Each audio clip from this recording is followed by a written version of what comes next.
বিসর্গ লেখার নিয়ম। দুইটা শূন্যই সমান হতে হবে। এইভাবে দাগ দিলে দেখা যাবে দুটা শূন্যই সমান হয়েছে। অনুস্বার লেখার নিয়ম। এই মাথা আর এই মাথা সমান থাকবে, আর এই মাথা আর এই মাথা সমান থাকবে। অর্থাৎ এইভাবে দাগ দিলে দেখা যাবে দুটো মাথাই সমান হয়েছে।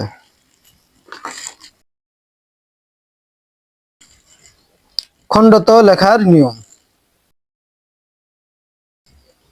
এই গোল মাথা আর এই দাগটা সমান থাকবে।